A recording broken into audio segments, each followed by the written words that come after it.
In a bustling airport terminal, where the hum of anticipation and the clatter of suitcases filled the air, a single moment of disrespect unraveled a multi-million-dollar enterprise's loyalty to one of the nation's busiest travel hubs. Amara Okoye, a poised and accomplished CEO of a $950 million travel conglomerate, stood at the counter of a major airline, her voice carrying the melodic cadence of her Nigerian heritage.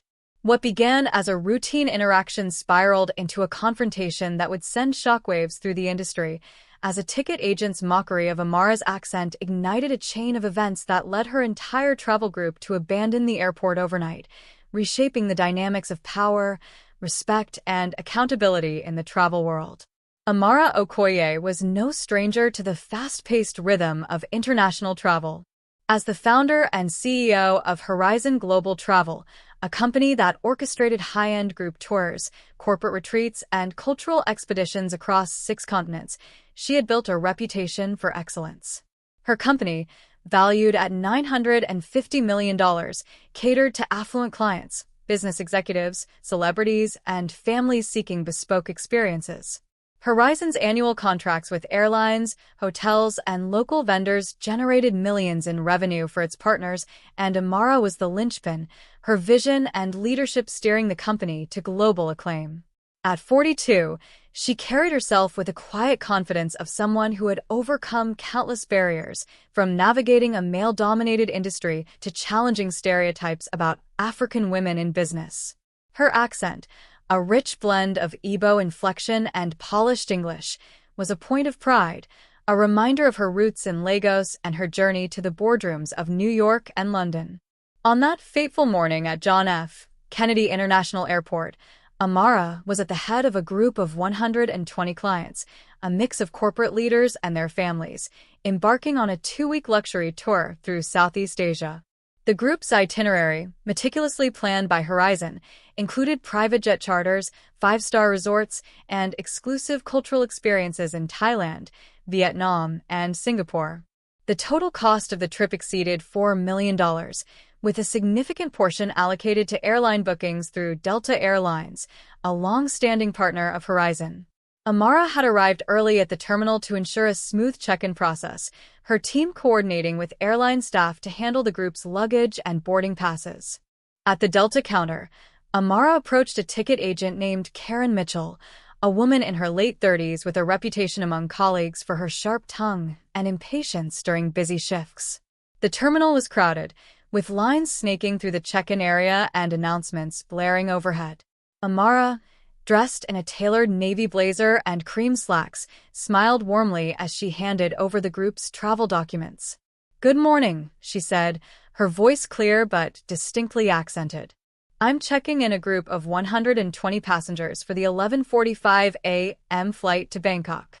Karen glanced at the documents, then at Amara, her expression shifting from neutral to mildly irritated. "Can you repeat that?" she asked, her tone clipped. Amara, unfazed, repeated herself, enunciating each word with care. Karen's lips twitched, and she let out a small, audible scoff.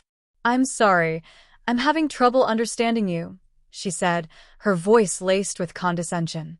"Your accent's a bit thick. Could you, slow it down or something?"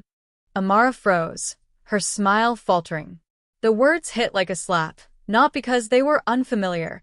She had encountered subtle and overt prejudice throughout her career, but because they were so brazenly delivered in front of her clients, her staff, and a crowded terminal. She took a deep breath, her years of composure kicking in. "I believe I was clear," she said evenly. "We're checking in a group of 120 passengers. The documents are all here." Karen rolled her eyes, barely concealing her smirk. "Okay, whatever. Let's just get this over with," she muttered, loud enough for those nearby to hear. She began processing the documents, but her demeanor remained dismissive, and she mimicked Amara's accent under her breath as she typed.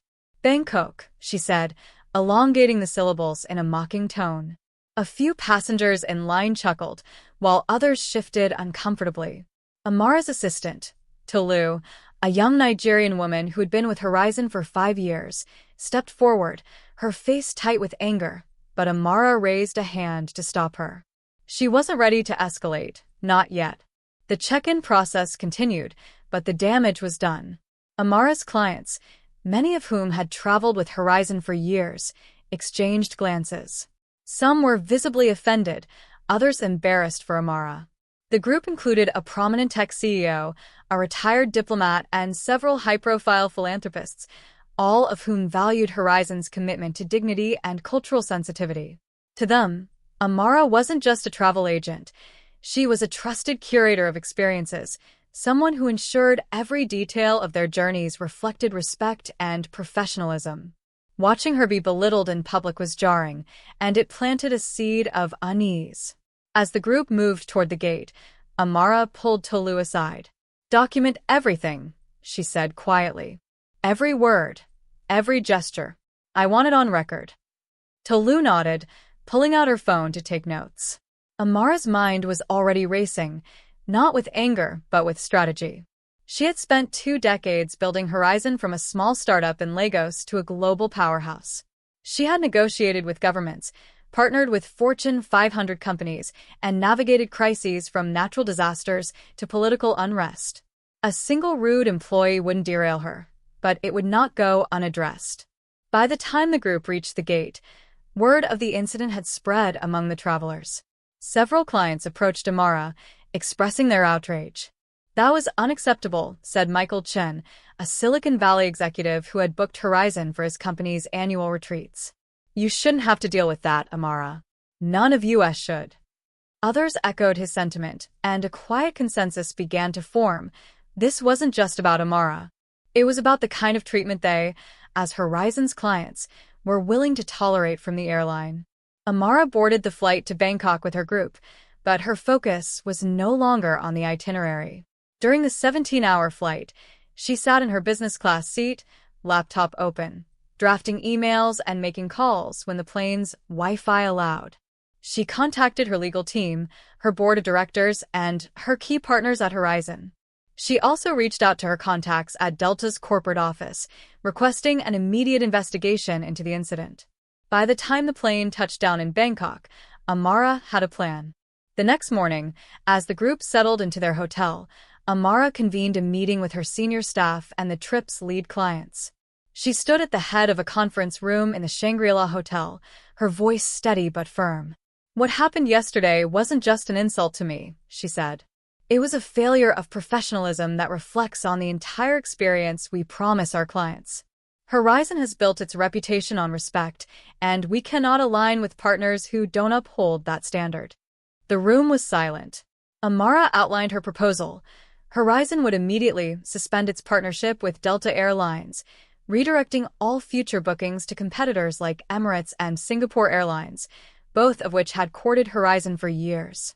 The move would cost Delta millions in annual revenue, as Horizon's contracts accounted for a significant portion of the airline's group travel bookings at JFK. More importantly, Amara announced that Horizon would pull its operations from JFK entirely, rerouting its U.S.-based departures to Newark Liberty International Airport, where United Airlines had offered better terms and a dedicated team for group check-ins. The clients in the room, many of whom held influence in their own industries, supported the decision unanimously.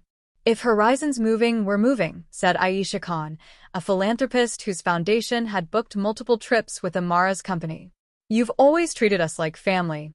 We're not staying with an airline that disrespects you." By the end of the meeting, Amara had secured commitments from her clients to follow Horizon to Newark, ensuring the company's revenue stream remained intact.